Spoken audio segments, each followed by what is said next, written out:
মৰমৰ ছাত্ৰ ছাত্ৰীসকল, মই সকলোকে তোমালোক অনলাইন ক্লাছলৈ স্বাগতম জনাইছোঁ।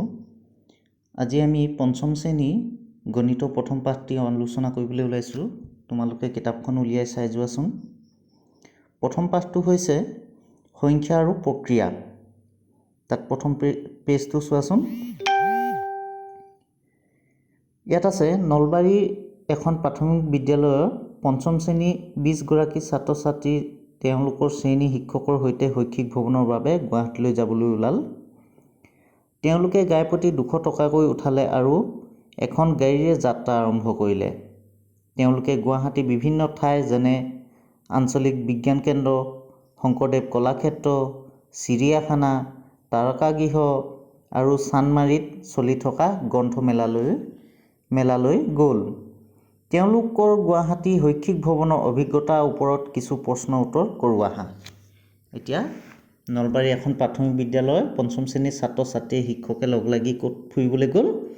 শিক্ষা ভ্ৰমণৰ বাবে গুৱাহাটীলৈ বুলি গ'ল। ঠিক আছে, ইয়াত কেইটামান প্ৰশ্ন দি আছে, চোৱাচোন কেনেকৈনো গ'ল নলবাৰীৰ পৰা গুৱাহাটীলৈকে আৰু বিভিন্ন ঠাইলৈ।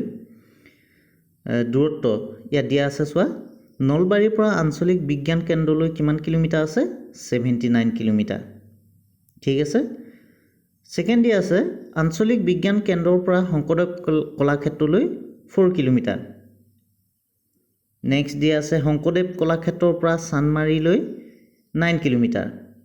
চানমাৰীৰ পৰা তাৰকাগৃহলৈ 3 কিলোমিটাৰ। তাৰকাগৃহৰ পৰা নলবাৰীলৈ 70 কিলোমিটাৰ। ইয়াত আমাক তথ্যবিলাক দিয়া আছে ক'ৰ পৰা ক'লৈ কিমান কিলোমিটাৰ। এতিয়া আমি এই তলৰ প্ৰশ্নকেইটা উত্তৰ উলিয়াব লাগে। 1 নম্বৰ দিছে নলবাৰীৰ পৰা গুৱাহাটী শংকৰদেৱ কলাক্ষেত্ৰলৈ দূৰত্ব কিমান কিলোমিটাৰ হ'ব? তাত যদি চোৱা নলবাৰীৰ পৰা আঞ্চলিক বিজ্ঞান কেন্দ্ৰলৈ কিমান কিলোমিটাৰ পাইছিলোঁ আমি? 73।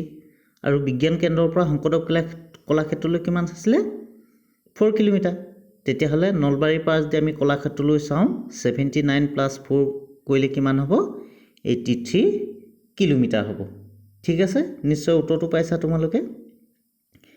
ছেকেণ্ডটো চোৱা কলাক্ষেত্ৰৰ পৰা তাৰকাগৃহলৈ মুঠ দূৰত্ব হ'ল, কলাক্ষেত্ৰৰ পৰা তাৰকাগৃহলৈ, এতিয়া শংকৰদেৱ কলাক্ষেত্ৰৰ পৰা চানমাৰীলৈ 9 কিলোমিটাৰ আছে, হয়নে? চানমাৰীৰ পৰা আকৌ তাৰকাগৃহলৈ 3 কিলোমিটাৰ আছে। তেতিয়াহ'লে শংকৰদেৱ কলাক্ষেত্ৰৰ পৰা তাৰকাগৃহলৈ কিমান হ'ব? চানমাৰীলৈ 9 কিলোমিটাৰ আছে, 9 লগত আকৌ 3 কিলোমিটাৰ প্লাছ কৰি দিয়া, কিমান হ'ব? 12 কিলোমিটাৰ হ'ব, হয়নে? তেতিয়াহ'লে কলাক্ষেত্ৰৰ পৰা তাৰকাগৃহলৈ মুঠ দূৰত্ব হ'ল 12 কিলোমিটাৰ। 3টো চোৱা চানমাৰীৰ পৰা তাৰকাগৃহ হৈ নলবাৰীলৈ মুঠ দূৰত্ব। এতিয়া চানমাৰীৰ পৰা তাৰকাগৃহলৈ 3 কিলোমিটাৰ আছে, আকৌ তাৰকাগৃহৰ পৰা নলবাৰীলৈ 70 কিলোমিটাৰ আছে। তেতিয়াহ'লে 3 + 70 কৰিলে কিমান হ'ব? 73 কিলোমিটাৰ। এতিয়া উত্তৰটো কি পাম? চানমাৰীৰ পৰা তাৰকাগৃহ হৈ নলবাৰীলৈ মুঠ দূৰত্ব কিমান হ'ব? 73 কিলোমিটাৰ। এতিয়া চোৱাচোন, এইবাৰ ভ্ৰমণৰ লগত জড়িত তলৰ সমস্যাবোৰ দলত বহি আলোচনা কৰি সমাধান কৰোঁ আহা। এতিয়া কেইটামান সমস্যা আছে, চাওঁচোন। 1 নম্বৰত কি দিছে? গাই প্ৰতি 200 টকাকৈ সংগ্ৰহ কৰিলে 20 জন ছাত্ৰ ছাত্ৰীৰ পৰা সংগ্ৰহ কৰা মুঠ ধনৰ পৰিমাণ 200 টকা পূৰণ 20, অৰ্থাৎ কিমান হ'ব? 4000 টকা হ'ব। হ'বনে? মই এইটো কৰি দেখাই দিছোঁ, তোমালোকে পূৰণ কৰি চাবা, হয়নে? 4000 টকা হ'ব। এতিয়া 2 নম্বৰটো চোৱা, দলটোৱে গাড়ী ভাড়াৰ বাবে 22,200 টকা আদায় দিলে, তেন্তে তেওঁলোকৰ মুঠ সংগ্ৰহিত ধনৰ কিমান টকা হাতত থাকিব? টোটেল উঠিছিলে 200 টকাকৈ, 20 জনৰ বাবে কিমান? 20 জনৰ বাবে 4,000ৰ পৰা গাড়ী ভাড়া দিলে কিমান? 2200। তেতিয়াহ'লে আৰু তেওঁলোকৰ হাতত কিমান থাকিব? নিশ্চয় 1800 থাকিব, হয়নে নহয়? 4,000ৰ পৰা 2200টো মাইনাছ কৰিলে কিমান পাম আমি? 1800। উত্তৰটো 1800 হ'ব।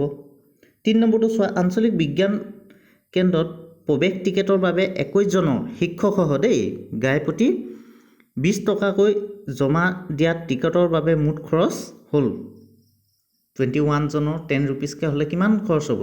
টিকেটত 201 আৰু বাকী ৰ'ল কিমান বাকী কিমান থাকিব তেতিয়াহ'লে 1800 আছিলে 1800 পৰা 210 গুচি গ'ল তেতিয়াহ'লে কিমান থাকিব 1590 থাকিব বাকী হয় নে নহয় তেওঁলোকৰ লগত আকৌ নেক্সট প্ৰশ্ন চোৱা দলটোৱে খোৱাৰ বাবদ গাইপতি 65 টকাকৈ খৰচ কৰিলে মুঠ 21 জনৰ কিমান টকা খৰচ হ'ল তেতিয়াহ'লে 65 কৈ 21 ইনটু কৰিলে ওলাই যাব হয়নে কিমান খৰচ কৰিলে 1365 টকা খৰচ কৰিলে 5 নম্বৰ এতিয়া দলটো হাতত 10 টকা জমা থাকিল কিমান টকা থাকিল 1590 পৰা 1365 মাইনাস কৰিলে যেটো পাম হেতুৱে থাকি যাব অৰ্থাৎ কিমান পামি 225 টকা জমা থাকিব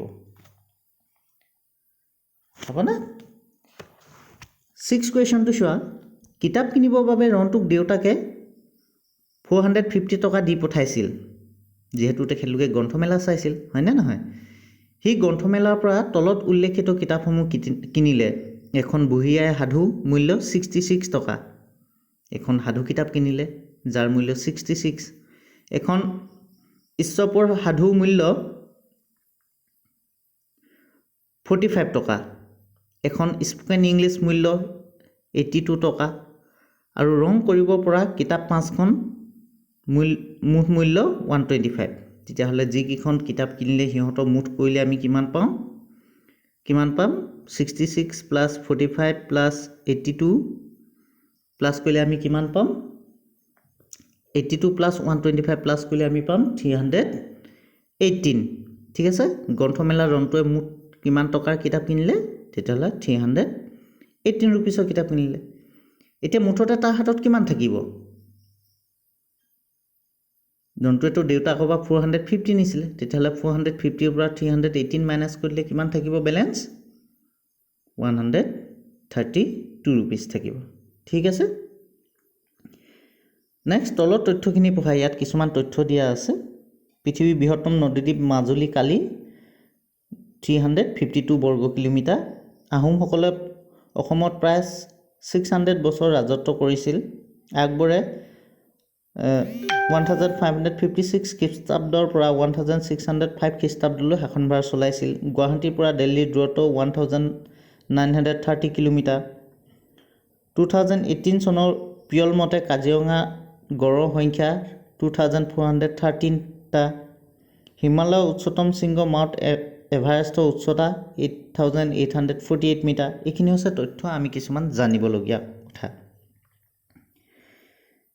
ঠিক আছে এতিয়া আমাৰ ইয়াত কেইটামান সংখ্যা দিয়া আছে সেই সংখ্যাকেইটা আমি আখৰে লিখিব লাগে প্ৰথমটো তোমালোকৰ কাৰণে দিয়া আছে এই সংখ্যাখিনি জনা আগতে আমি স্থানীয় মানটো জনা হলে ভাল আছিল তাৰ দিছে কাৰণে কৰি গৈছো আমি ৰাইট হেণ্ডৰ পৰা লেফট হেণ্ডলৈ অৰ্থাৎ সোঁহাতৰ পৰা বাঁ হাতলৈ সংখ্যা যদি আমি চাওঁ স্থানীয় মান হিচাপত 2 টো কিহত আছে এককৰ স্থানত 5 টো দশক আৰু 3 টো শতকত তেতিয়াহ'লে 3 শতক মানে 300 তেতিয়াহ'লে 300 কিমান 52 ঠিক আছে ইয়াত ইংৰাজী নাম্বাৰবিলাক দিয়া আছে যদি অসমীয়া লিখিবলগীয়া আছে 352 ঠিক সেইধৰণে বি টো কিমান হ'ব 600 সি টো কিমান হ'ব 1556 ডি টো 1605 হয়নে ঠিক সেইধৰণে ই টো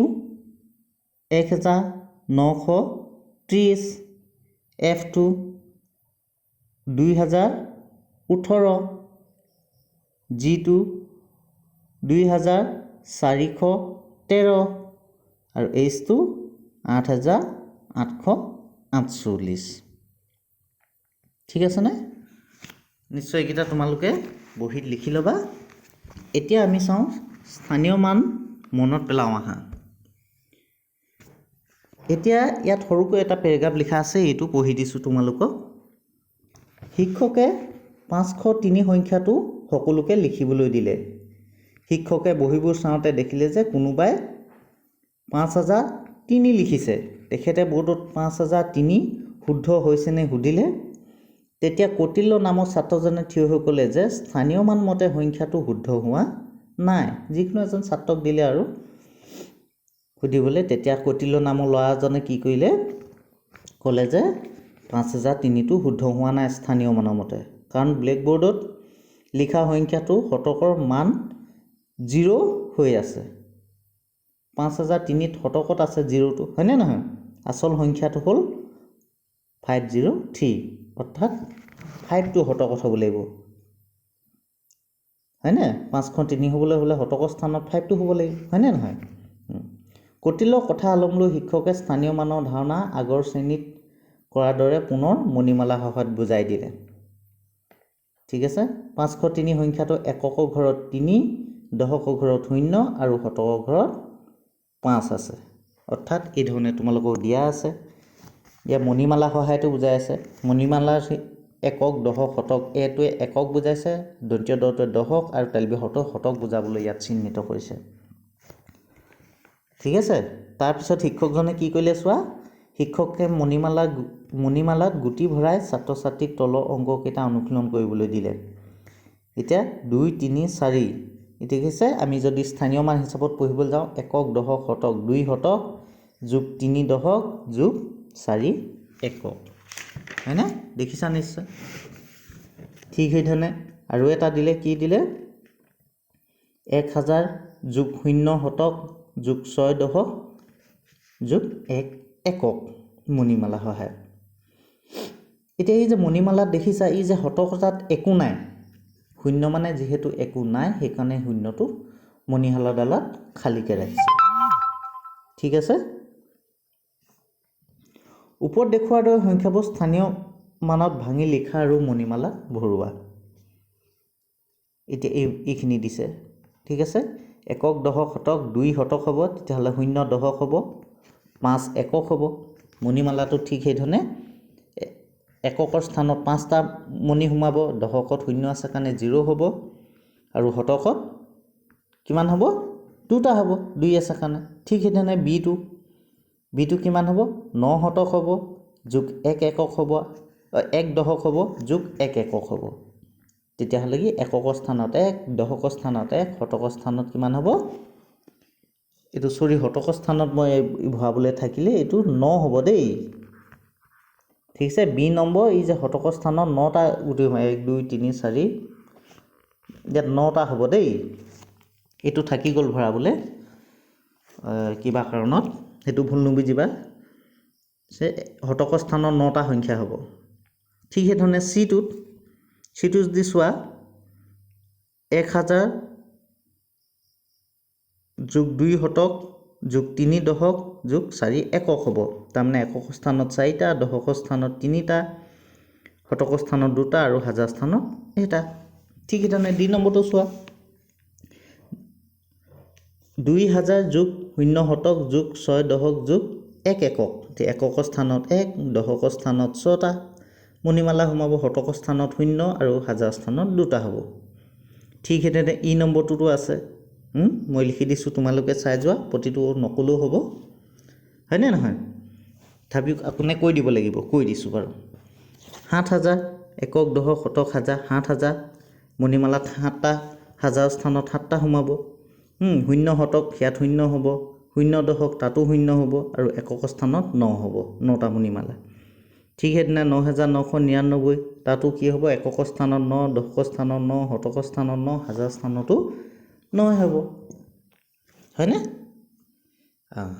এতিয়া আকৌ তোমালোকে এইটো এক্টিভিটি কৰাচোন বাওঁফালৰ মণিমালা চাই সোঁফালে সংখ্যা লিখোৱা এতিয়া আমি মণিমালা চাই সংখ্যাবিলাক লিখিব লাগে এই চাই একক দশক শতক হাজাৰ বুলি লিখেছে এককৰ স্থানত মণি 2টা আছে সেইকাৰণে আমি ইয়াত সংখ্যাটো এককৰ স্থানত কি লিখিলোঁ 2 দশকৰ স্থানত এটা মণিমালা আছে সেইকাৰণে 1 আৰু শতকৰ স্থানত মণিমালা কেইটা আছে 4 আছে কাৰণে 4 দিলোঁ আৰু হাজাৰ স্থানত নাই কাৰণে 0 দিলোঁ অৰ্থাৎ আমি একক দশক শতককে যদি পঢ়ি চাওঁ কিমান 412 পালোঁ ঠিক আছে ঠিক সেইদিনে বিটো চোৱাচোন মণিমালাত এককৰ স্থানত কি আছে 2টা মণি আছে দশকৰ স্থানত 4টা শতকৰ স্থানত 2টা আৰু হাজাৰ স্থানত এটা তেতিয়াহ'লে কি মান হ'ব 1242 ঠিক সেইদিনে চিটো চোৱা এককৰ স্থানত একো নাই কাৰণে আমি 0 দিম দশকৰ স্থানত 2 দিম, 2টা আছে কাৰণে